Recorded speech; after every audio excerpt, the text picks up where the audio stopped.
好，歡迎各位嚟到醫生會客室，我係主持侯君祥，坐喺隔離嘅有我嘅老友啦，糖尿及內分泌專科醫生陳樂醫生啦，非常之有名嘅一個內分泌專科醫生。嗱，今日咧我哋想揾阿陳樂醫生咧，講一啲咧，即係可能同大家都息息相關嘅嘢啊。我哋身體咧都有好多嘅菌喺度啊，呢啲菌咧有時有啲壞菌啦，有時有啲好菌啦。咁好菌咧，我哋就叫佢做一個叫做益生菌啊。咁啊，點解益生菌會同即係我哋成為咗我哋一個主題，我哋要討論咧？嗱，一陣間咧，大家聽下咧就知道噶啦。阿陳醫生，嗱，不如你講下咩係益生菌？點為之一個微生態一個咁嘅概念咧？點解我哋而家成日都講嘅咧？Hello， 大家好。咁其實益生菌呢個概念咧，係最近呢幾年啊，係比較 hot 嘅一個 topic 啊。咁因為人體其實咧有90%啊係微生物而組織出嚟嘅，我哋真正唔係微生物嘅係只有10% 左右嘅啫。而估計啊，我哋身體裏邊嘅呢個微生物啊，係有10至到100個 trillion 咁多嘅。咁其中咧係有好菌同唔好嘅菌。咁當佢哋嘅平衡係受到影響嘅時候咧，就會引致到一連串嘅疾病。嗱，我哋知道咧就係即係我哋嗰個嘅身體咧，就永遠咧係即係離唔開我哋真係要同呢個細菌咧係有相處嘅啦。咁好多時候咧，我哋即係成日都話要係一個無菌操作啊，要各式各樣嘅衛生嘅問題啊。咁但係始終咧，我哋都係可能即係可能。嗱，我哋今日如果我同阿陳醫生握完手之後咧，可能我同你咧都交換咗啲細菌嘅喎。咁點解我哋真係人體咧真係要有一個咁樣嘅方式，我哋要同呢啲細菌去相處咧？其實呢個相處有冇問題咧？呢個相處係冇問題。如果樣樣嘢都係平衡嘅話，咁呢個我哋上帝製造人咧就係咁樣噶啦。咁冇話點解嘅。咁其實佢哋嘅唔平衡會引致到一連串嘅疾病啊。咁我可以列出幾個出嚟同大家分析下。咁我自己本身睇嘅咧就係代謝綜合症啦。咁其中包括糖尿病啦、脂肪肝啦、膽固醇高啦、尿酸高啦，同埋呢類型嘅呢個心血管病嘅風險因素。咁除此之外咧，亦都有一啲譬如影響到我哋情緒嘅疾病啦、抑鬱啦、甚至乎老人痴呆啦，又或者呢個過敏症啦，又或者長期嘅痛症啦，呢啲其實都係同我哋腸道嘅微生物唔平衡係有關係㗎。嗱，講到呢度咧，嗱，我哋又捉住阿陳醫生唔放啦。嗱，我哋講到即係一啲嘅代謝綜合症啊、肥胖啊、糖尿啊，原來都關個菌事㗎喎。阿陳醫生，你可唔可以解釋下點解個菌會影響到呢啲嘢咧？因為有好多唔好嘅細菌咧，會製造一啲毒素啊。咁呢啲毒素咧，會喺個腸嗰度咧係滲透到入個血裏邊啊。咁亦都會令到個腸咧出現一啲窿窿咧。如果你中意嘅話，咁我哋英文咧有一個 term 就叫做 leaky gut syndrome， 即係話嗰條腸咧會流出一啲毒素出嚟，就係因為惡菌太多。咁當呢啲毒素去到血裏邊咧，就會被帶落個肝嗰度，而喺個肝度咧就引起一連串嘅反應，而製造咗一啲化學嘅唔係咁好嘅所謂毒素啦。咁佢就會令到咧身體出現一連串嘅疾病啦。咁包括糖尿病啦，同埋有脂肪肝咁樣。嗱，我哋早大半年前啊，Norman，我哋就揾咗你嚟講下，即係脂肪肝啊，嗰堂嘅分享咧非常之好，大家可以揾翻陳樂醫生講脂肪肝嗰個 topic 嘅。咁嗱，我哋特別要講呢個脂肪肝同呢個嘅所謂嘅即係微生態嗰個影響咧。究竟我哋點樣即係會有呢個脂肪肝？而家脂肪肝又掹到去呢個微生態嗰度喎。咁呢個即係大家都喺度跳嚟跳去。咁你可唔可以即係一次過將成件個概念咧解釋一下咧？好，咁其實脂肪肝最常見嘅原因咧就係肥胖。咁肥胖嘅影響當然係唔做運動啊、飲食唔節制啊、食快餐食太多啊。咁另外咧，我哋都見到啊，有2成嘅人係唔肥嘅，即係話體重指標係正常，而佢哋亦都出現咗脂肪肝嘅情況喎，咁就好難理解啦。咁其實呢類型嘅人士咧，部分係因為基因，而另外一部分咧就係因為微生物嘅唔平衡而引致。而我頭先所講嘅呢個毒素嘅一個概念咧，就係當我哋嘅壞菌欠缺一啲好菌，而壞菌居多嘅時候咧，就會製造咗毒素出嚟啊，喺個肝度出現一連串嘅化學反應，引致到脂肪肝嘅出現。咁所以咧，好多時咧，我哋會見到有啲益生菌啊，係幫助到脂肪肝嘅改善嘅。嗱，咁我哋講到脂肪肝咧，咁又要同阿陳醫生咧科普下。不過 Norman，你又即係又要你氹氹氣啊，講下脂肪肝係一個點回事嚟㗎啦？點解我哋成為咗都市裏邊一個大敵人啊？咁其實脂肪肝咧就係當個肝裏邊積聚咗超過5到10% 以上嘅脂肪。咁呢個檢查方法咧，抽血係睇唔到嘅，超聲波咧只係俾你一個概念嘅一個多與少嘅問題。而最好嘅檢查方法咧就係用 FibroScan， 即係纖維化嘅掃描嚟到睇下肝裏邊嘅脂肪有幾多。咁可以鑑定到我哋脂肪有幾多咧，就可以作出一啲治療方法，而之後咧亦都可以再做纖維化掃描嚟到做一個好詳細嘅比較。咁脂肪肝形成咧就會其實有2個唔好嘅後果嘅。第一咧就係本身對個肝唔好啦，因為當脂肪積聚喺個肝度時間長嘅時候咧，就會引致一個慢性嘅發炎，而呢個慢性嘅發炎咧就會引致到所謂嘅纖維化。如果你唔理佢咧，纖維化就會變咗做肝硬化，而長久嚟講，肝癌出現嘅機會都增加咗㗎。咁尤其是係有啲乙型肝炎大菌嘅患者咧，如果佢再加上有脂肪肝咧，對個肝嘅影響係更加差。咁另外咧就係第二方面咧，就係脂肪肝就會對代謝係有一個唔好嘅影響。咁我哋嘅肝咧其實對呢個血糖啊，同埋呢個膽固醇嘅代謝咧，都係一個非常之重要嘅器官，扮演一個好重要嘅角色嘅。如果你長期有脂肪肝咧，就可以引致到呢個所謂胰島素嘅抗拒啊，引致到我哋長久嚟講咧，好快就會出現糖尿病嘅。咁另外脂肪肝亦都會令到我哋嘅壞膽固醇嘅製造啊，都係增加咗㗎。咁呢啲都係增加咗心血管病將來會有嘅風險嘅。咁所以脂肪肝的確係一個非常之令人擔憂同埋係需要處理嘅一個問題㗎。而我哋香港人咧，呢個真係一個都市病。據呢個統計啊，大致上有30%以上嘅人士咧係有脂肪肝，甚至乎有啲細蚊仔都有㗎。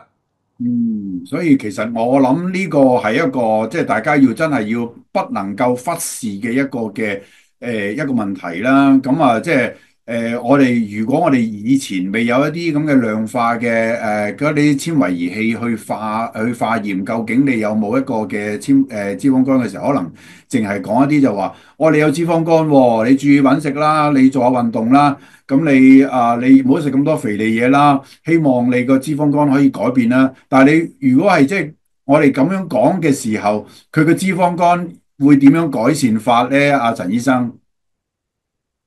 其實睇下佢會唔會改變到自己嘅生活模式啦，同埋食翻一啲所謂呢個 supplement 啊，即係保健嘅保肝嘅產品。咁其中保肝嘅產品市面上咧林林沈沈有好多種嘅，咁包括埋益生菌啦。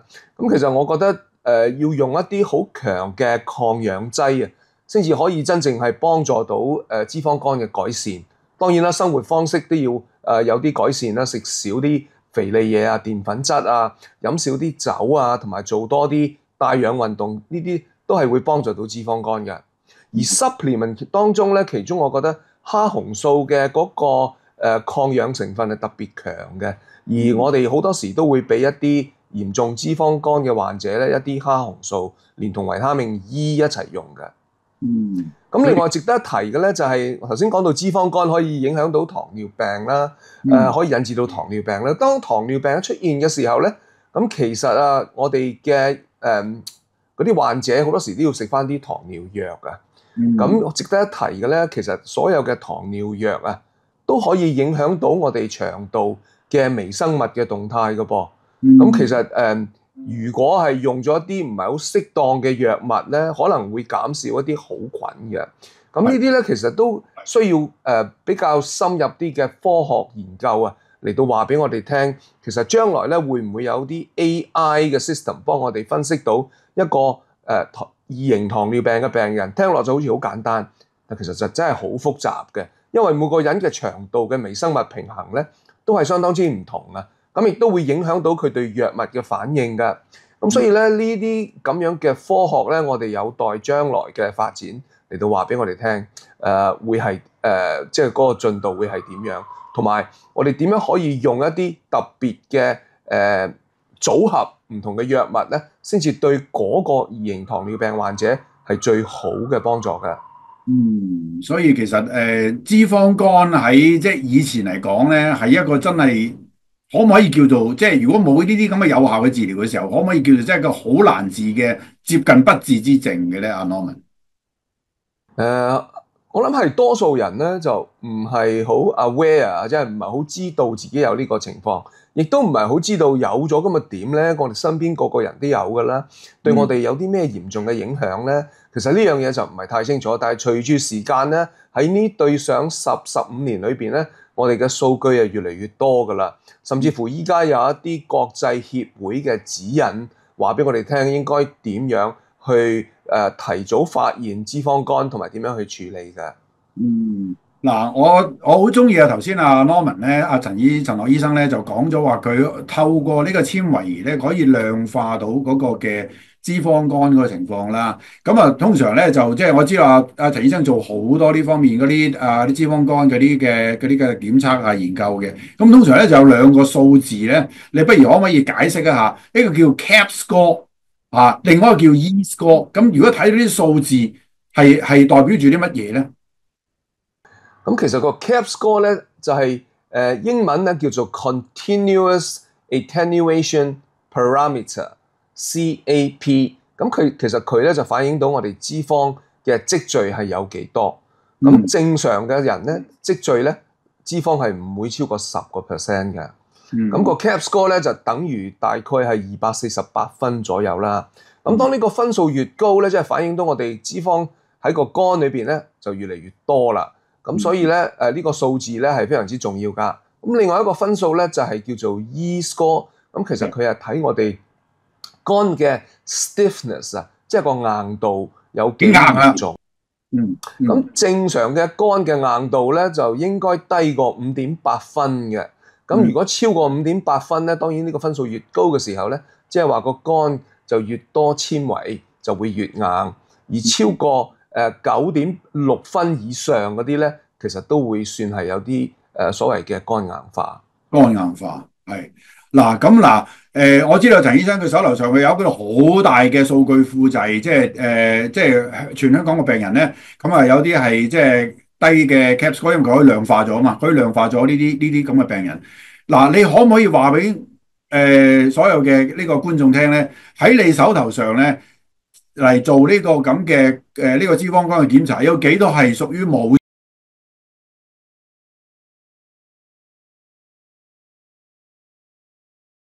其實我做纖維化掃描嚟到去睇嘅呢一班患者咧，多數都係中度又或者嚴重嘅脂肪肝，因為一大部分咧都係有糖尿病嘅，而脂肪肝同糖尿病咧好多時都係共存啊，息息相關嘅。咁所以咧，我嘅呢一個人數咧，其實就反映唔到一個 general population， 就唔係有啲 bias 喺度嘅，因為嚟得見我嘅病傾斜咗喺糖尿病嗰度啦，肥胖啊，同埋有啲代謝病嘅。咁所以唔出奇地咧，見到我哋嘅呢個患者係特別嚴重啲嘅。不過我依家做緊嘅咧就係一啲細蚊仔嘅檢查，而一啲細蚊仔咧全部都係冇痛冇性，亦體重都唔係話特別超肥嘅。咁其實我都見到咧有10至到15% 嘅細蚊仔，即係年紀低於18歲嘅咧，其實都會有脂肪肝嘅，甚至乎有一啲肥胖嘅咧係特別嚴重嘅。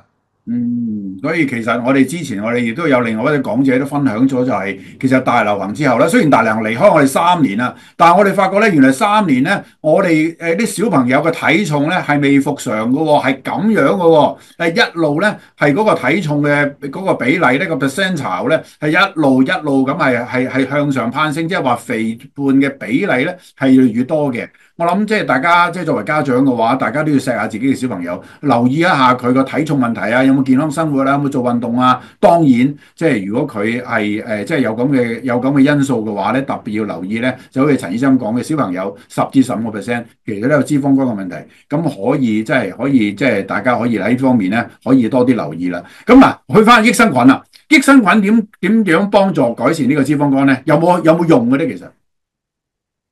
嗱，暫時咧就未有一啲好大型嘅研究嚟到話俾我哋聽，益生菌同埋邊一隻所謂益生菌咧，有唔同牌子咧，佢有唔同嘅 formulation 喺度嘅。咁究竟邊一隻益菌係對脂肪肝特別有幫助咧？我哋略略都知道，只不過我哋需要大型嘅研究話俾我哋聽，佢係俾咗乜嘢劑量、幾長嘅時間先至可以幫助到脂肪肝。嗱，同樣嘅説法咧，阿 Norman，其實呢啲咁嘅益生菌除咗脂肪肝之外咧，對糖尿病啊、代謝病啊、肥胖啊，有冇一個 role 喺度咧？咁呢個咧，我相信係會有嘅，但係都係咧，我哋都係喺比較科學嘅初端啊，嚟到知道呢一個對我哋身體有冇啲乜嘢，對疾病有冇一啲好重要嘅幫助，需要研究嚟到話俾我哋聽嘅。嗯，嗱，咁最後尾我相信有好多觀眾咧，對於益生菌呢個概念咧，都可能係即係比較陌生少少嘅。咁嗱，不如好快脆，阿 Norman，你可唔可以解答兩個即係觀眾嘅問題咧？第一就係益生菌可唔可以長期服用㗎？所謂長期其實係幾年服用係冇問題嘅，但係再長期啲咧就唔知道。咁我覺得定時咧就做一做微生物嘅大便嘅檢查，嚟到睇一睇我哋嘅微生物咧究竟平唔平衡，嚟到決定使唔使長期用咯。嗯，佢開始用嘅話咧，咁佢通常咧可以持續咁食幾耐，咁就會睇到啲效果啊，咁樣咧，一般嚟講。咁睇下你係針對啲乜嘢嚟到去食啦。多數人食益生菌咧係用一個保健嘅心態，而唔係作為一個藥物嘅治療啊。咁好多時啲市民咧食下咧就忘記咗，又或者記得就食，唔記得就唔食。咁所以對身體上各方面針對性嘅一啲疾病咧，其實就睇唔出有啲乜嘢好嘅影響。只不過我覺得食咗益生菌咧係冇壞嘅，因為佢本身就冇乜副作用。除非你本身有啲腸道嘅問題，我亦都見過偶然間咧有一啲譬如容易肚瀉嘅病人食咗唔正確嘅益生菌咧，可能令到佢情況差咗嘅。嗱，最後尾呢個問題咧，我諗Norman 佢作為一個專業嘅醫生啦，佢未必真係可以俾到一個好嘅答案。但係我都想Norman咧試下解答呢個問題。嗱，市面上咁多嘅品種咧，我哋點樣揀益生菌咧？問得好。點樣揀益生菌？我覺得要睇一睇嗰個益生菌嘅製造同埋佢嗰個濃度咯。因為唔濃嘅益生菌好多時喺我哋個胃裏邊咧就已經被消化咗。咁好多時我都會建議比較濃度高啲嘅。另外一個咧就係嗰個製造過程都非常之重要嘅。因為如果你係製造得唔合規格嘅時候咧，好多時喺個胃裏邊已經俾胃酸消滅咗，而落唔到個腸道嘅。咁同埋有一樣嘢好重要嘅就係服食益生菌嘅時候咧，就一定係要喺餐後去服用。咁等啲食物咧帶佢落到去個腸道嘅，而唔會好快脆咧就會被胃酸嚟到去消滅咗。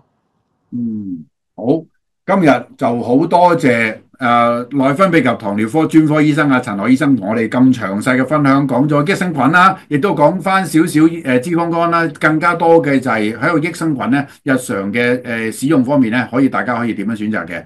咁今日好多謝陳凱醫生。多謝你，侯醫生。